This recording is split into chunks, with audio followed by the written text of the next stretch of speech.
हाय दोस्तों, welcome to our channel commodities by Dhan. दोस्तों, आपको मालूम है गोल्ड और सिल्वर में इतनी स्ट्रॉन्ग रैली क्यों आई थी? स्पेशली सिल्वर में एक एक्स्ट्राऑर्डिनरी रैली देखने को मिली है, जो लास्ट टाइम ऐसी रैली, अगर मैं ऐसी रैली भी नहीं बोलूंगा, इससे भी बहुत ही लाइट रैली थी 2010 में। लेकिन आज की डेट में पिछले 1-1.5 साल में सिल्वर ने जो ग्रोथ शो करी है, सिल्वर के प्राइसेस जो रॉकेट हुए हैं, वो किसी के हाथ में नहीं आए हैं। लेकिन डू यू अंडरस्टैंड कि रैली क्यों आई होगी? दोस्तों, हमने बहुत टाइम पहले एक वीडियो में डिस्कस भी किया था कि सिल्वर की मार्केट में शॉर्टेज है, जिसका एग्जाम्पल आपको बाद में देखने को भी मिला दिवाली के टाइम पर, धनतेरस के टाइम पर, जब ज्वेलर्स के पास एक्चुअली में सिल्वर शॉर्ट हो रही थी। गाइस, ये पूरी की पूरी कमोडिटी मार्केट जो है ना, ये डिमांड सप्लाई के बेसिस पे चलती है। क्योंकि जिस तरीके से कंपनी के लिए इनकम स्टेटमेंट होती है, बैलेंस शीट होती है, कैश फ्लो स्टेटमेंट होती है, शेयर होल्डर्स होते हैं, उस तरीके से कमोडिटी मार्केट में कुछ भी नहीं होता है। यहां पर अगर कोई दो चीजें ऐसी हैं जो कमोडिटी मार्केट को इंपैक्ट करती हैं, वो है उसकी डिमांड और सप्लाई की पिक्चर कैसी है, और दूसरा सेंट्रल बैंक की पॉलिसीज कैसी। अगर सेंट्रल बैंक की पॉलिसीज इजी होंगी, एज इन अगर मनी सप्लाई बढ़ता रहेगा, तो ये कमोडिटीज के लिए ब्रॉडली पॉजिटिव होता है। और अगर central banks interest rates increase करता रहेगा, तो ये कमोडिटी मार्केट के लिए नेगेटिव होता है। दूसरा, अगर डिमांड ज्यादा होगी सप्लाई के कंपैरिजन में, तो यहां पर प्राइसेस शार्पली शूट अप कर जाएंगे, और अगर सप्लाई ज्यादा हो जाएगी तो प्राइसेस इमीडिएटली क्रैश भी कर जाएंगे। अगर आपको आज सिल्वर की कोई नई माइन मिल जाए, जहां पर कई लाखों टन या कई हजारों टन सिल्वर अगर आपको वहां पर मिल जाए, तो सिल्वर के प्राइसेस इमीडिएटली नीचे आ जाएंगे। अगर सिल्वर की बाय चांस हमें एक नई माइन मिल जाए, जहां पर हमें एक ह्यूज क्वांटिटी ऑफ सिल्वर मिल जाए, तो सिल्वर के प्राइसेस वापस नीचे आ जाएंगे। डिमांड सप्लाई बहुत इंपॉर्टेंट चीज होती है दोस्तों, स्पेशली सप्लाई बहुत ज्यादा इंपॉर्टेंट है, क्योंकि डिमांड तो सबकी कांस्टेंट है। अब आप आज all of a sudden silver consume करना शुरू नहीं कर देंगे। अगर आप अभी स्टील के बर्तन में खाना खाते हैं या कांच के बर्तन में खाना खाते हैं, तो चांदी के बर्तन में खाना खाना नहीं शुरू करेंगे। लेकिन हां, कुछ ऐसे थीम्स होते हैं जहां पर, फॉर एग्जांपल, हमने सिल्वर के बारे में भी बात करी थी, जिन थीम्स में सिल्वर की डिमांड बहुत ज्यादा हो जाती है, जैसे सोलर में सिल्वर की डिमांड बहुत ज्यादा है, बैटरीज में, ईवी में सिल्वर की डिमांड बहुत ज्यादा है। तो एक तरफ डिमांड ने पुश किया, दूसरी तरफ सप्लाई भी कंस्ट्रेंट हो गई है, क्योंकि नई माइंस नहीं थी, जिसकी वजह से डिमांड सप्लाई का एक स्ट्रॉन्ग इंबैलेंस हुआ और यहां पर प्राइसेस शूट अप कर गए। दोस्तों, ये तो हुई पुरानी कहानी। लेकिन अब सवाल यह है कि क्या कोई और ऐसा मेटल है या कोई और ऐसा प्रोडक्ट है जिसकी डिमांड और सप्लाई में मिसमैच चल रहा हो? देखिए, मैं इस वीडियो में आपके साथ कोई ट्रेडिंग या इन्वेस्टमेंट रिकमेंडेशन शेयर नहीं कर रहा हूं, लेकिन मैं आपको मेटल बाय मेटल चीजें डिस्कस करूंगा। मैं आज की इस वीडियो में आपके साथ एक ऐसे प्रोडक्ट के बारे में डिस्कशन करने वाला हूं, उसकी डिमांड की पिक्चर, उसकी सप्लाई की पिक्चर, दोनों चीजें मैं आपके सामने यहां पर लेकर आऊंगा। और एक बार वो दोनों चीजें आपके सामने आ जाएंगी, तो आप हर बार समझ पाओगे कि भैया डिमांड इंक्रीज होने वाली है, सप्लाई इंक्रीज होने वाली है, और आप मार्केट में बड़े ट्रेंड्स को कैच कर पाएंगे। आज की डेट में ये प्रोडक्ट कैसा बिहेव कर रहा है, ये भी हम देखेंगे। दोस्तों, आज हम जिस प्रोडक्ट की बात कर रहे हैं, ये इकोनॉमी की रियल पिक्चर बताता है। इसका नाम है doctor copper. The metals name is copper, लेकिन इसको डॉक्टर कॉपर के नाम से भी जाना जाता है, क्योंकि ये इकोनॉमी का डॉक्टर है। अगर कॉपर के प्राइसेस नीचे जा रहे हैं, बहुत ज्यादा नीचे जा रहे हैं, ऊपर नहीं जा रहे हैं, तो चांसेस आर हाई कि इकोनॉमी परफॉर्म नहीं कर रही होगी। और अगर कॉपर के प्राइसेस ऊपर जा रहे हैं, इसका मतलब ये एक इंडिकेशन है, एक थर्मोमीटर है, ये आपको बता देता है कि इकोनॉमी बढ़िया परफॉर्म करने वाली है। तो ये दोस्तों, विदाउट एनी डिले हम यहां पर बात करते हैं कॉपर की डिमांड सप्लाई पिक्चर के बारे में।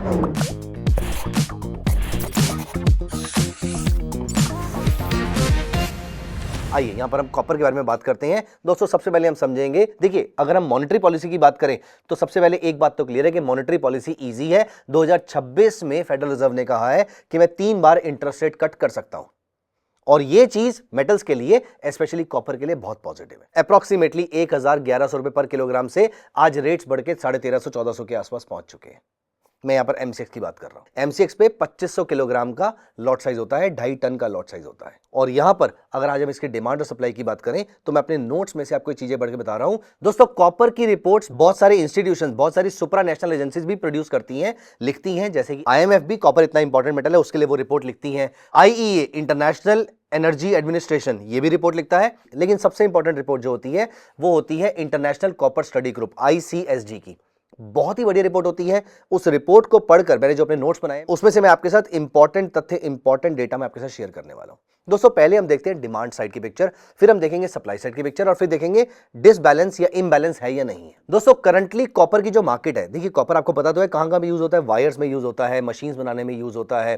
तो जहां पर भी इलेक्ट्रिसिटी यूज हो रही है वहां पर कॉपर यूज हो रहा है, दुनिया भर में इलेक्ट्रिसिटी यूज हो ही रही है। इवन क्रूड ऑयल की प्रोडक्शन में भी इलेक्ट्रिसिटी का कंजम्पशन होता है, तो वहां पर भी कॉपर यूज हो रहा है। तो कॉपर बहुत ही इंपॉर्टेंट मेटल है इकोनॉमी की हर जगह पे। आपके हाथ में जो मोबाइल फोन है जिसके थ्रू आप ये वीडियो देख रहे हो, आप जो लैपटॉप पे अगर वीडियो देख रहे हो तो उसमें भी हर जगह कॉपर यूज हो रखा है। करंटली अप्रोक्सीमेटली $250 बिलियन की इंडस्ट्री 2035 तक बढ़कर $450 बिलियन के आसपास होने वाली है, which will amount to approximately 7 to 9% of growth rate.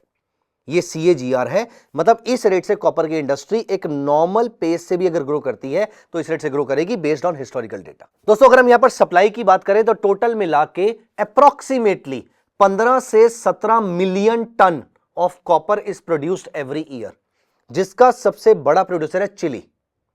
Chilli produce करता है अप्रोक्सीमेटली आधा कॉपर इसमें से। तो मोटा मोटा पकड़ लेते हैं 30 से लेके 40% के आसपास तो चिली प्रोड्यूस करता ही है।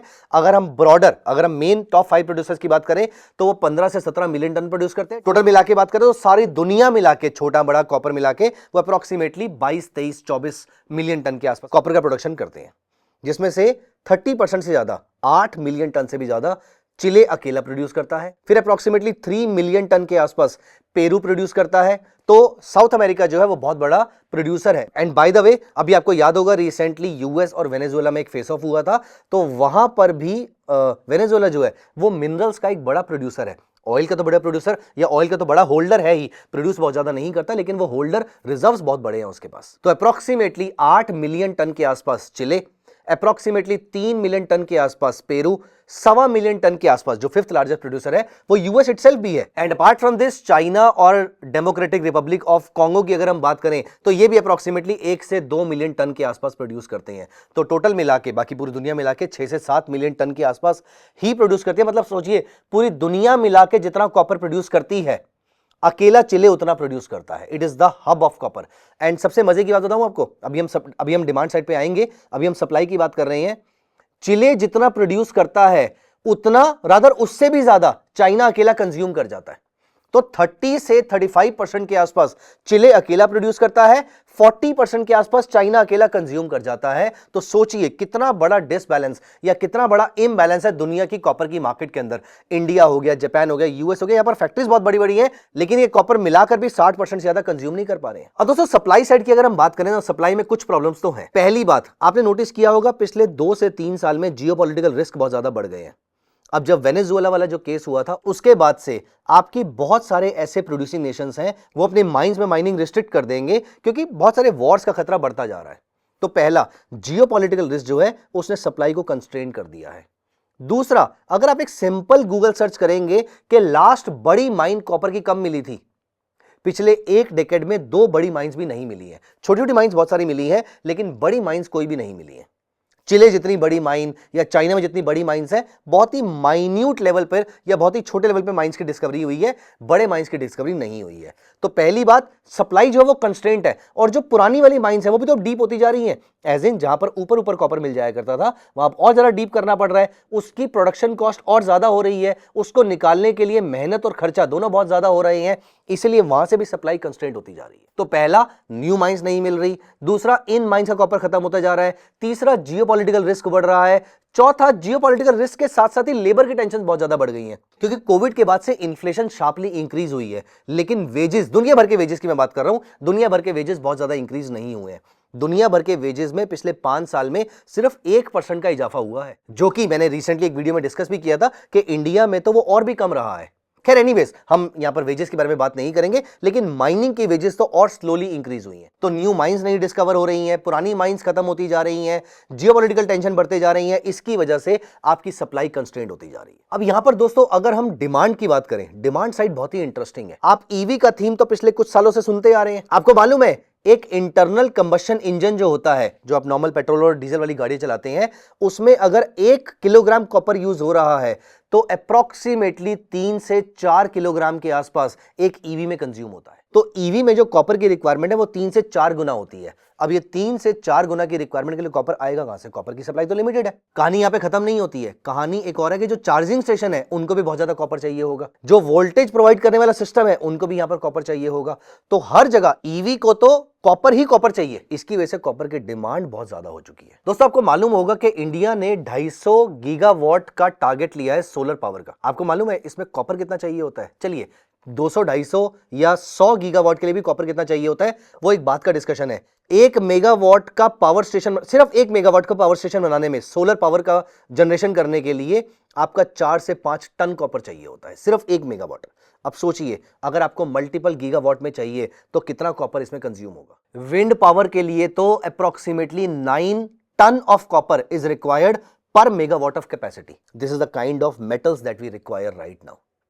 लेकिन अगेन याद रखिए कोई नई माइन की डिस्कवरी नहीं हो रही है, पुरानी माइंस नीचे जाती जा रही हैं, जियोपॉलिटिकल टेंशन बढ़ती जा रही है, जिसकी वजह से आपकी कॉपर की डिमांड इस तरफ से भी ज्यादा है और वहां से सप्लाई कम होती जा रही है। 2025 में अप्रोक्सीमेटली आधे मिलियन टन का, मतलब टोटल मिला के 20 मिलियन टन के आसपास की प्रोडक्शन मान लेते हैं, आधे मिलियन टन, जो कि छोटा नंबर नहीं होता है, अप्रोक्सीमेटली 2.5 से 3% के आसपास का होता है, आधे मिलियन टन की डेफिसिट थी। और इसी वजह से आपने नोटिस किया 2025 का एंड आते आते आपके कॉपर के प्राइसेस शूट अप कर गए थे। 2026 में भी 150 से 500 किलो टन, मतलब 0.15 से 0.5 मिलियन टन के आसपास की डेफिसिट रह सकती है बेस्ड ऑन डिफरेंट रिपोर्ट्स, चाहे वो आईएमएफ की रिपोर्ट हो, आईईए की रिपोर्ट हो या फिर आईसीएसडी की रिपोर्ट हो। इन तीनों के अकॉर्डिंग 0.15 से 0.5 के आसपास का डेफिसिट रह सकता है। अब यहां पर इंपॉर्टेंट ये नहीं है कि डेफिसिट कितना जाएगा, इंपॉर्टेंट है कि डेफिसिट अभी भी है। अब आप मुझे बताइए कि ईवी आने वाले सालों के अंदर बढ़ने वाला है या कम होने वाला है? आप मुझे बताइए आने वाले टाइम के अंदर सोलर बढ़ने वाला है या कम होने वाला है? आप मुझे बताइए आने वाले टाइम के अंदर विंड बढ़ने वाला है या कम होने वाला है? सब ये सारी पावर के सोर्सेस इंक्रीज होने वाले हैं और न्यू माइंस की डिस्कवरी नहीं हो रही है और जियोपॉलिटिकल टेंशन बढ़ रही है। ऐसे टाइम पर दो ही चीजें हो सकती हैं, या तो कुछ कंट्रीज आगे बढ़ के दूसरी कंट्रीज को एक्वायर करना शुरू कर दे, जैसे कि यूएस के प्रेसिडेंट ने अभी पिछले कुछ टाइम में बोला भी है हमें ग्रीनलैंड चाहिए, या वेनेजुएला के साथ भी उनका एक फेस ऑफ हुआ है।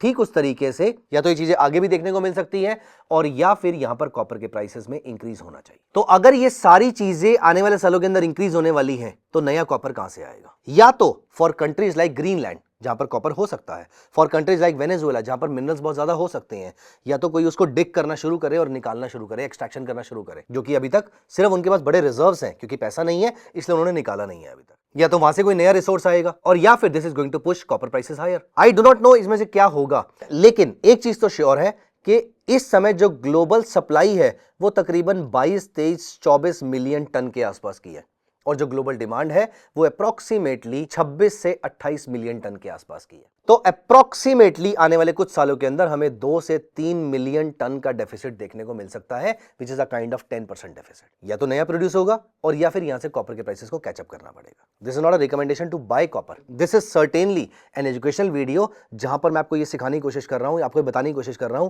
कि कॉपर को स्टडी करने के लिए कौन कौन से पैरामीटर्स इंपॉर्टेंट होते हैं। तो दोस्तों ईवी पे नजर रखिएगा, सोलर पे नजर रखिएगा, विंड पे नजर रखिएगा। अगर यहां पर इनकी डिमांड बढ़ती है और यहां पर कैपेसिटी एक्सपेंशन कंपनीज और कंट्रीज करती हैं तो यहां पर कॉपर की डिमांड और ज्यादा बढ़ सकती है।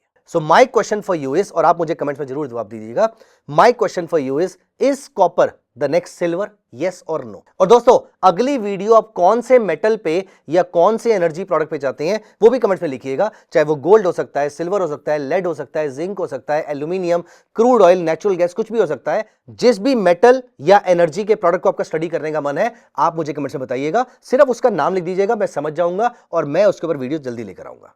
मिलते हैं अगली वीडियो में, bye bye, take care of yourself.